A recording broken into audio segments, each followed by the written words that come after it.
have this expert panel walk through the same exact questions that you guys just wrangled with for the past hour, and we're going to get their insights, into it. I'll kind of guide it.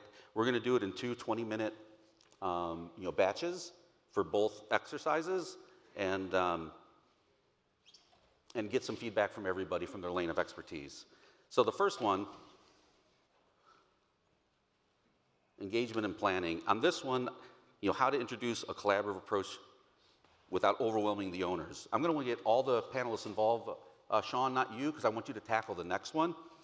But in about 1 or 2 minutes, what are a couple things that you guys find that's really effective to introduce maybe a bigger approach than they're used to get multiple people involved? Let's start with you, Renee.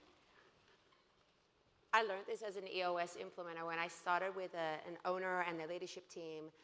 Day one, everyone comes in feeling really good about themselves, their jobs, and so forth. And I very quickly established a truth that the team that walked in the room today may not be the team that I'm working with in 12 months from now. And so I really learned that playing with business owners very early on. You've got a good team. Let's make a great team. We're going to start with what you've got, and we're going to build from there. But let's just be clear. The team you start with now may not be the team we cross the line with. Perfect. Thank you. Joe, how do you approach it from your lane in wealth management? Yeah, so I think the first thing is usually, sometimes we want to not acknowledge that they're overwhelmed. I actually think you got to lean into it, right? And in many ways, I think by acknowledging it, empathizing with it, understanding, I'm a business owner as well. We've scaled to 60 people. We've had our bumps along the way. But the point is that by acknowledging the overwhelm, understanding where they're at, the idea of having a team to alleviate that pain, they're going to be much more receptive to. I love to use the general contractor analogy because I just went through a huge remodel. And I say, our general contractor, right, they weren't the ones hammering the nails. They weren't painting the walls. But they were our point of contact. They knew my wife and my vision. They were the people that knew the process. They knew the subs to call, and they knew how to project manage, right? And so they were the people that we were screaming at when things weren't going right. They were the people that we hugged when we finally moved back in after 13 months of being in a rental. But using that sort of analogy of we have a process here for you, we know who the team is, and we're going to be there to project manage it with you, tends to resonate. So I think that's one of the ways I would embrace it. Yeah, perfect. You sound really harsh. You kind of are. No. Jesse, what are your thoughts? Yeah, very similar to Joe, and similar to Renee as well. That first engagement, whether it's a prospective client or it's a client, I'm asking about the other professionals right away, right off the bat. And I'm listening to see what that kind of engagement they have with the CPA, the attorney, on a scale of 1 to 10. How strong do you feel about that relationship? Because like Renee said, that could likely be someone later in the process that they're really not on that team. Mm-hmm. And then I let the client know, hey, let me reach out to them and chat with them for a few moments and learn a little bit more about their practice. In most cases, they're already professionals that I've been working with over the years. But I want to make sure that that person knows that they've got a team and I'm the quarterback. I am the quarterback. I know we talked earlier about, the international crowd might say, well, maybe it's not quarterback. Maybe we got to find another name. But we're used to in the exit planning space of saying quarterback. And I make sure I let the client know that I'm at the center of this and we're going to make sure that we help alleviate any stress that they may have.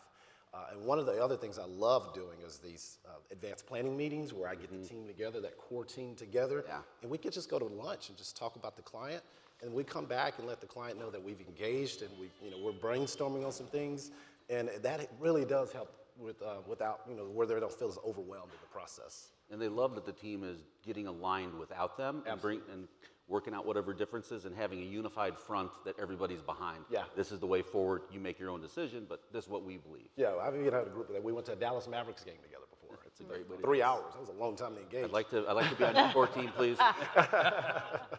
So Amy, how about you, and especially with your family business approach, how do you find this? Well, so there's a couple tips and tricks of the trade, okay? One, meet them where they're at in the industry they play in. They build teams inside their companies and inside their industry. So I asked them, what's the biggest investment that they've put into their company in the last 10 years or 5 years?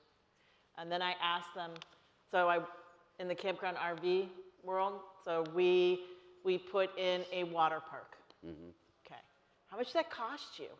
And they give me the number. How many people did you have to hire to do that project? Who managed it? Like, it wasn't the pool installation guy that managed the project, right? And how many permits were needed? And did it finish on time?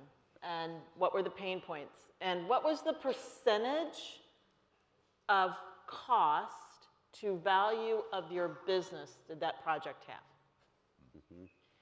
And then they look at me and go, oh, I get it now.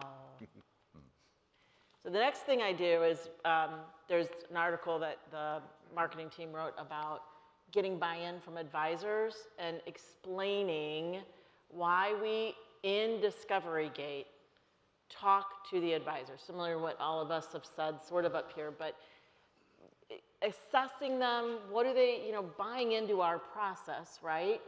Listening to them, how have they worked with the family, what's worked, what's not worked. If you were going to tell your successor in your accounting firm, law firm, wealth planning firm, how to work with this family, how would you do it? What big project have you lifted with this family? What do you want to do next? What does that do, you guys? Builds trust. Builds trust. Not only that, you're doing an assessment of the team. How often do you meet with them? What do they use you for? Oh, I just prepare their tax returns. Do you do tax planning? Nope, I talk to them twice a year. Okay, so we have no tax advice going on, right?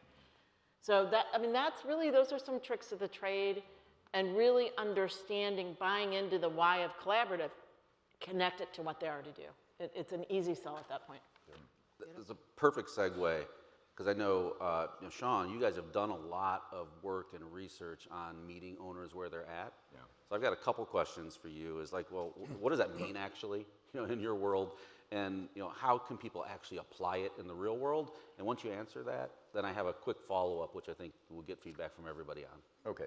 So for years, when someone asked us who our ideal client is, we answered it the same way that almost everybody else would answer it, most likely.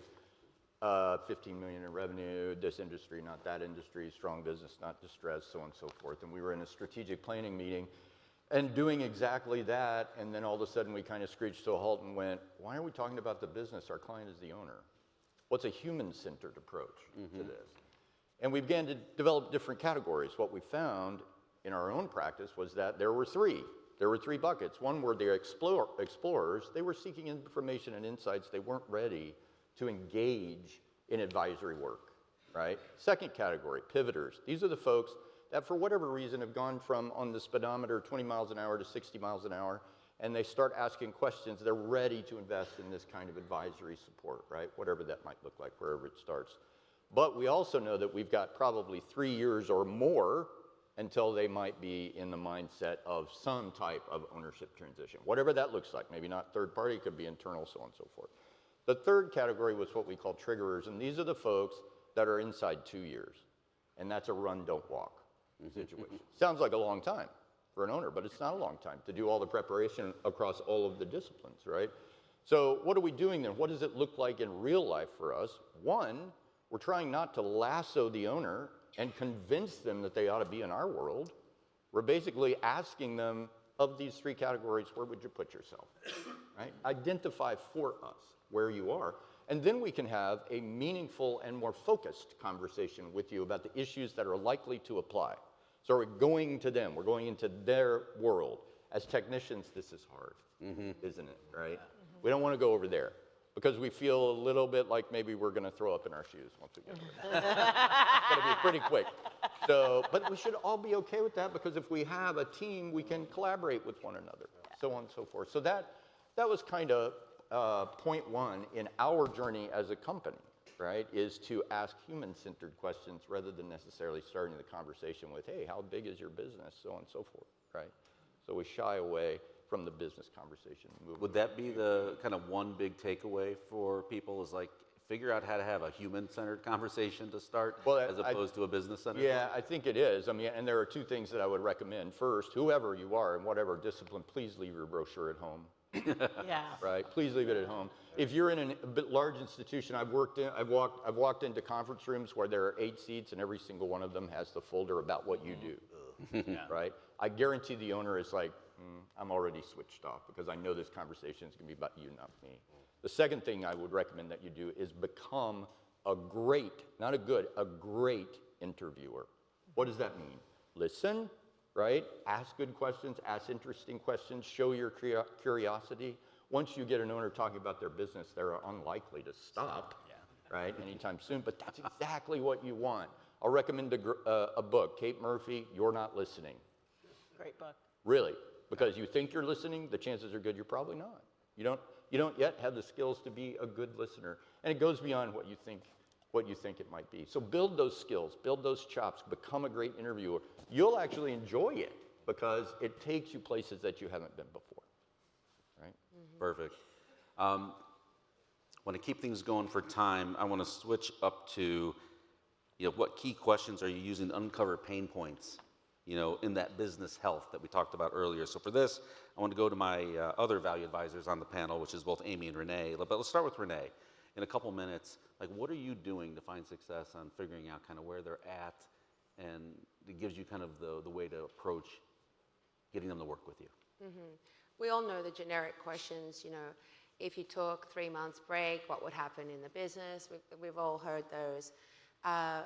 This insights report was really helpful. It picked up the key themes that I always see: an overdependence on people, data, and process, or we have a deficit of independence in those areas in the business. So I'm asking things like, when you onboard a new employee, you're handing them over your playbook. What does that look like? And they're usually like, what? Yeah, no, they shadow You Bob. know, like your processes, your SOPs are like, oh, no, we don't have that. When we're out in the market, if I were to go out in the market and call your customers, who are they doing business with? The business, the company, or you? When I ask people, who's your boss? Am I going to go around the business and ask that question and everyone says you're their boss or their direct boss? And we saw in this, they have a leadership team. They have great people using good technology. They've invested. They just don't know how to put those things to use because they've always been that hub, at the center of the wheel. So I'm kind of just asking them specific questions because I get them to do a lot of talking. So the questions that I'm leading with are very much tied to their unique situation, and it shows that I'm listening. And I recognize that they're doing great work, and their business is designed to get them exactly what they're getting now. But is it designed to get them what they want in the future? And then that bridges over to what then needs to change. So those are the key conversations I open up pretty early. Amy, do you have a shift or a nuance when it comes to a family business versus just a typical, privately held, not family It's organization? really different, you guys. It Yeah. just is. Because I'm interviewing the ownership group, the governance group, the leadership group, and the family. Sometimes those are all the same people. And sometimes they're very different people. And I'm interviewing multiple generations, right? So I may be interviewing 18-year-olds and 20-year-olds that aren't even at the business yet, but they know they're going to get that business, right?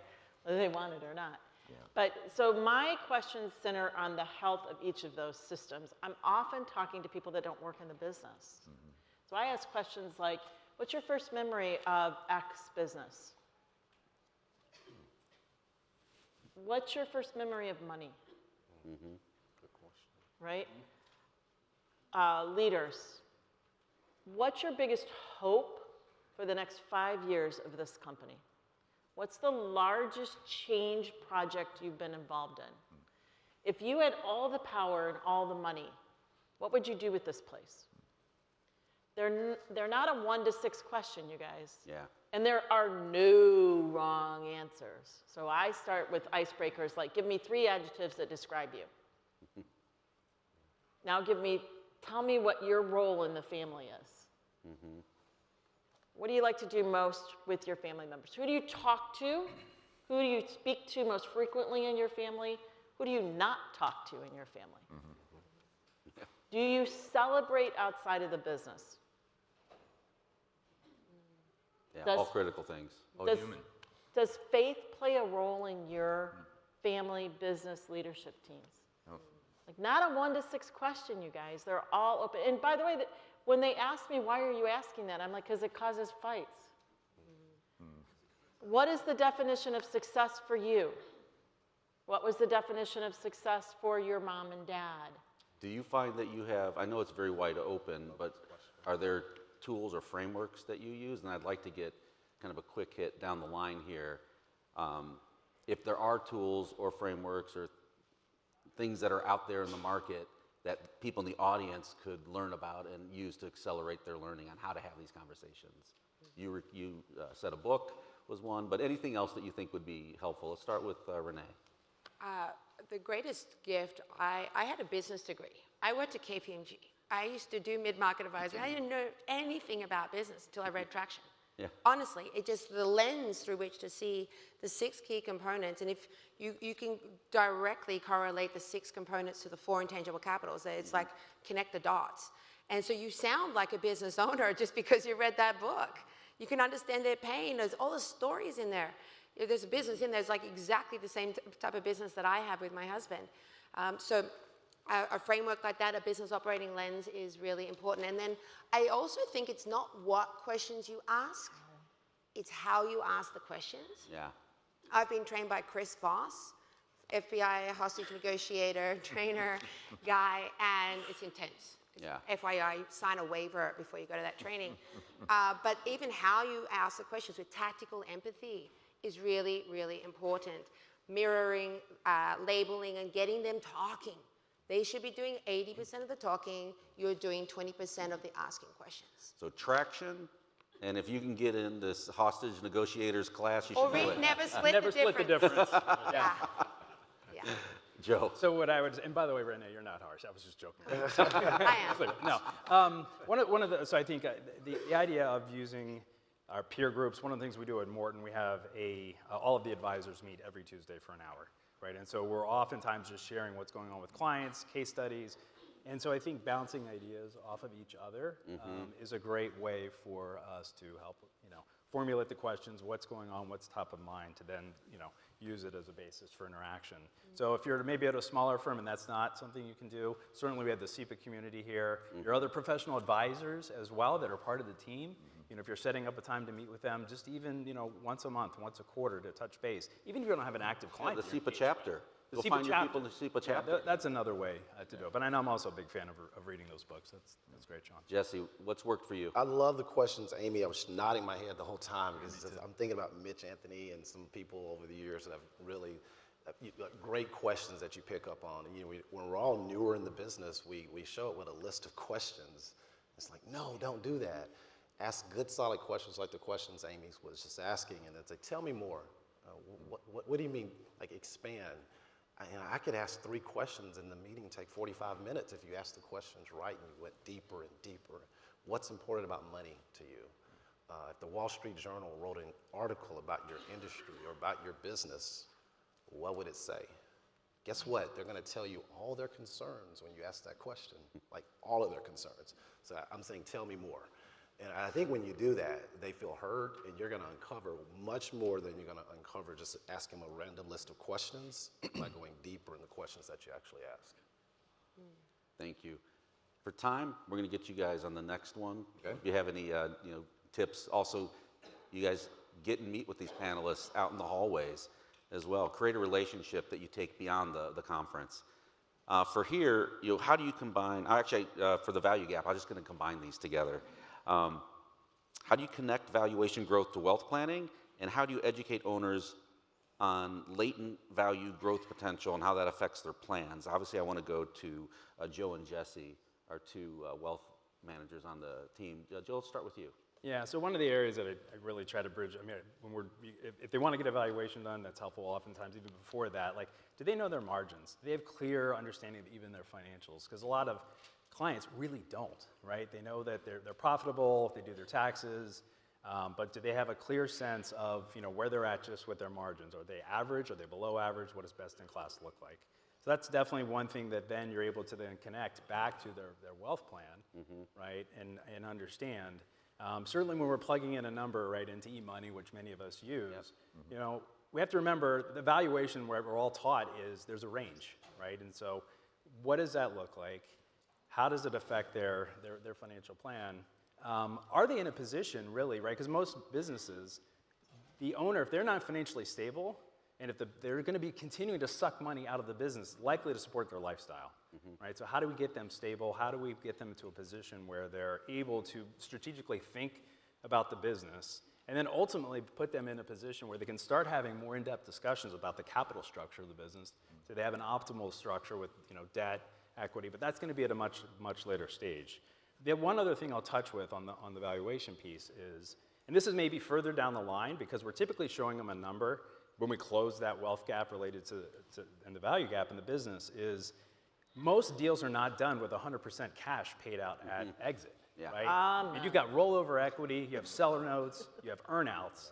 And I think, again, you may not want to come out of the gate early on in the process with this, but later on, as you're actually formulating, if you're inside that 2 years, making sure you're having those conversations early and building in those scenarios into the financial planning part. Which is why getting them to understand that, and they should be having more than one horse pull the wagon financially. They should be investing outside in whatever they want, so they have more choice and control later, because they're going to have deal structures that might not be exactly what they thought. Yeah. Jesse, how do you guys approach it? Yeah, very similar. I start with asking the questions about the financials, and I really want to see if this is an owner that knows those things, or does their CFO know it and they just really don't know it, and that's, they've got structure in place where they've hired best in class for their firm. And if they don't, I'll reach out to their CPA as well, and I'll get their financials. And what I'm looking to do is eventually get a valuation, a range of valuation done to get a better idea. As Joe said, we have software that plugs that in and it really focuses on the actual wealth plan moving forward.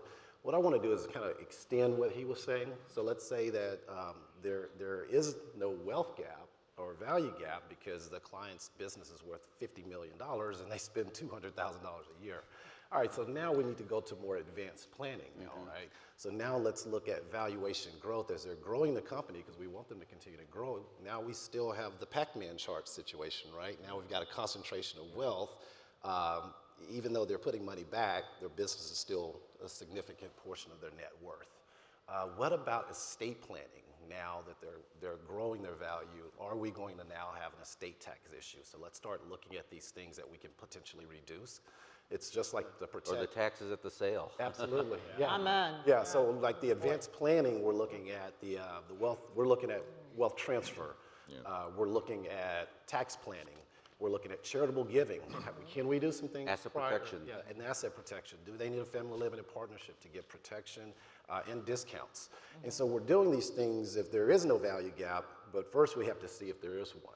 And I think that's the best step. Can I just add one other thing? And Yeah, I just want to absolutely. add on to what Jesse was saying, which is and it kind of goes to what Renee and Amy were saying too. And like if you're when you're asking for the financials, and I've had this situation where they were using their bookkeeper, and this was a reasonably growing business. That's when we actually were able to refer in a CFO, right? Or that's when you can start to assess the who's on the team and make those pivots as needed. Absolutely. But where I think, as it relates to what specifically you and I do, is oftentimes some financial advisors or an owner will do a plan initially, and then they won't revisit it regularly, and you have that potential liability right on the estate tax side. God forbid one of them dies or two of them pass away, right? And you haven't hedged that risk, and this business went from $2 million to $50 million, and they've got now potential liability on their end. So that's why it's important to keep all these processes kind of going simultaneously on a recurring basis. Yep.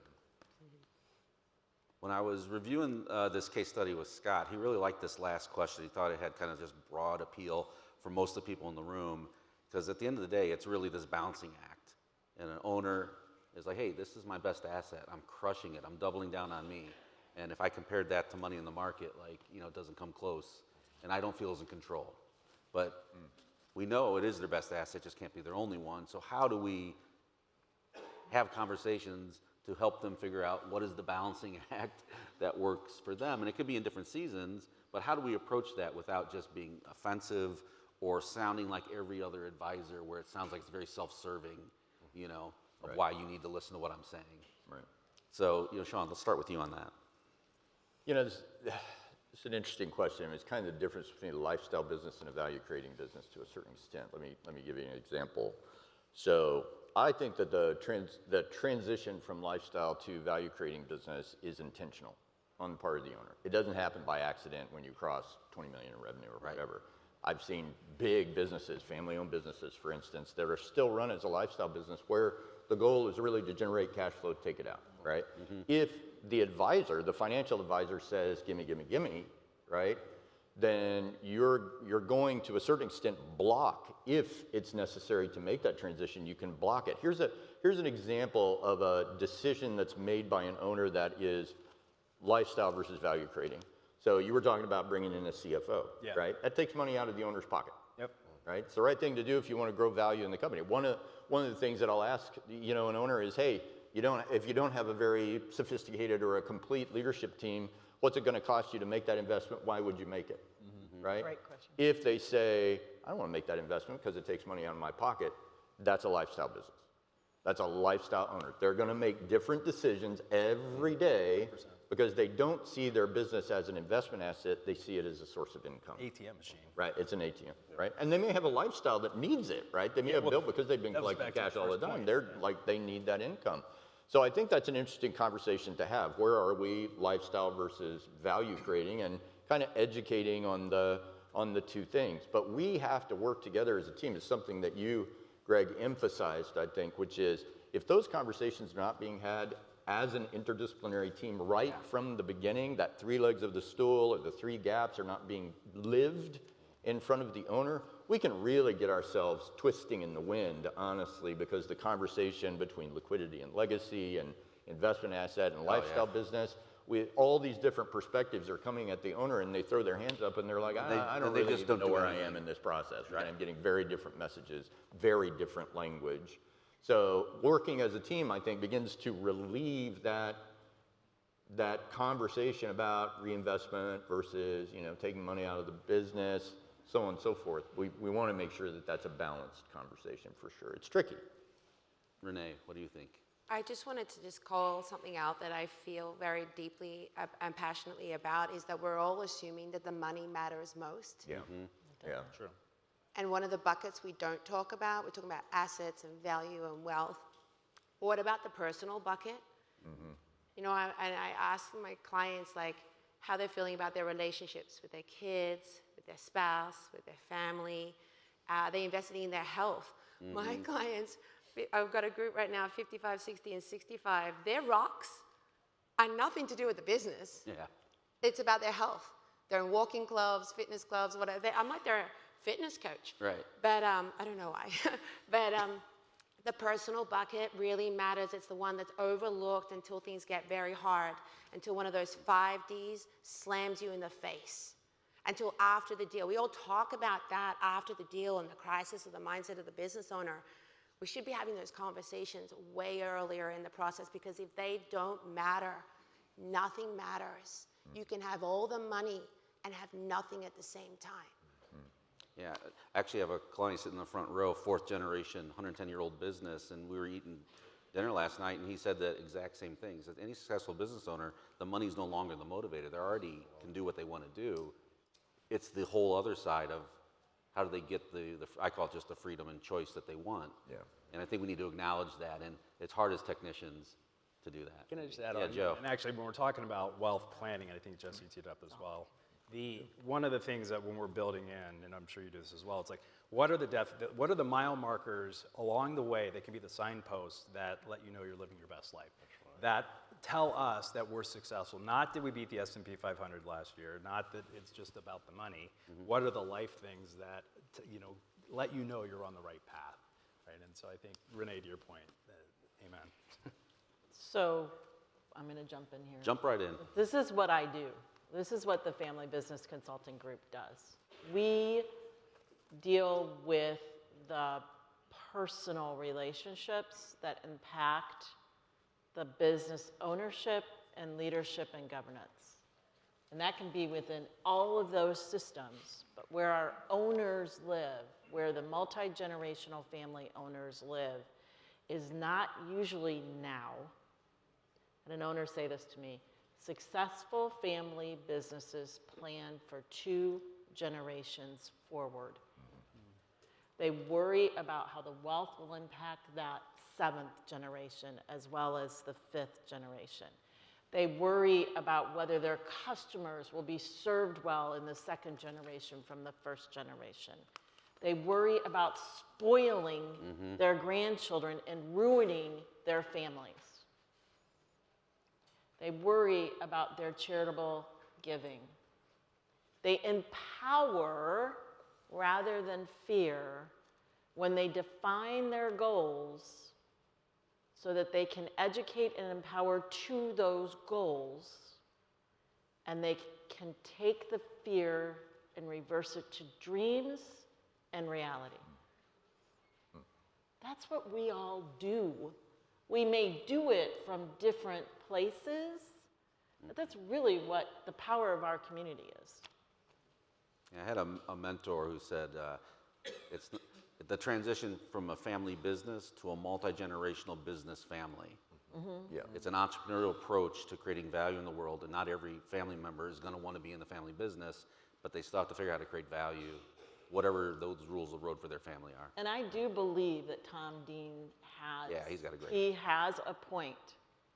Your actual what you do today might not be the dream of the next generation, but if we can harvest the wealth from the wheel making factory and take it to a flower garden factory, who cares? Yeah. Yeah, yeah. Well, and there's another view there too, that one of the dangers, and I think you're absolutely right about that particular story, right? There is that option. One of the other things that I see when the business of the predecessor generation can be sort of foisted, right, on the next generation, and there can be all sorts of challenges to that. One harm that we see is the successor generation is left in a custodial management, right? You hear it all the time, right? Oh, just keep running the business like we ran it, and What it'll would be Grandpa just fine, right? Don't innovate it. It's working to this point, right? And what happens? Check your brain at the The door. next generation lives somebody else's life, right? At the end of the day, this is a horrible place to be for that generation. And you might be 60 years old by the time that whole thing happens if that advanced planning is not really moving that conversation along in meaningful ways. I hate to see that, and then the next generation gets blamed if the business actually does go downhill. Yeah. Right? It's kind of like, oh, that's a shame. The next generation really blew it. Well, they were left in a untenable position. How could they be successful as custodians? That's impossible. And Jesse, I think that takes us back to where we started, where we talked about the team, right? You're introducing the team to the client. Maybe we're not talking about family governance and family dynamics advisors in the discovery meeting. I try to every once in a while. I will just make a quick ad for it. But to the people in the audience, if you're not engaging in family dynamics consultants and the Amy's of the world or the Susans of the world, on that personal side, you're missing out big time.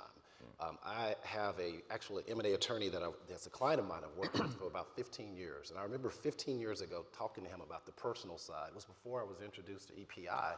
And I said, I'd like to focus on this personal side because I had a client who sold his company, and I'd call him at 2 o'clock in the afternoon, and he was slurring. And a year later, I was at his funeral, and it was a pallbearer. And that's the stuff that drives people to actually do this type of work and say, you need to go meet, talk to what it's like when you sell your company and you're cold turkey now. Or let's make sure that the family understands what's next, what the processes look like. I had a meeting at the Cowboys Club on Friday morning with an extremely high net worth client whose son's taking over the business, and he says, I've got 2 kids that they're in the business and we need to get them a higher amount of income. They're not getting enough income.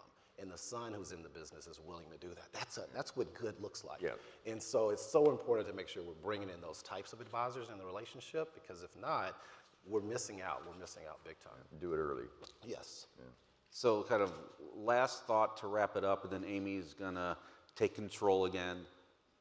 If I had to break it down into 2 simple concepts, is let's stop operating in silos and figure out intentionally how do we integrate workflows from initial conversation through all the stages of how you do business. I think that we don't do that until like we have workflows connected once we have a client that we're working on. But if you want to start with a different conversation that might cut through for a business owner because they haven't heard it, how do you guys come together with your dream team and figure out a way to go to market with a combined message that cuts through the noise so that it's the expectation is that it's a group team approach to get you where you want to go, as opposed to, okay, well, we executed on those 5 things for me. By the way, let me tell you about all the other stuff you got to do. I want to introduce you to 5 other guys. Like, oh my God, this seems like a heavy lift. Yeah. So Yeah. stop operating in silos, integrate workflows. And I'm sorry that the QR code didn't work. We'll work out to get it up again so that people can have access to it. But thank you guys very, very much. I'll turn it back over to Amy.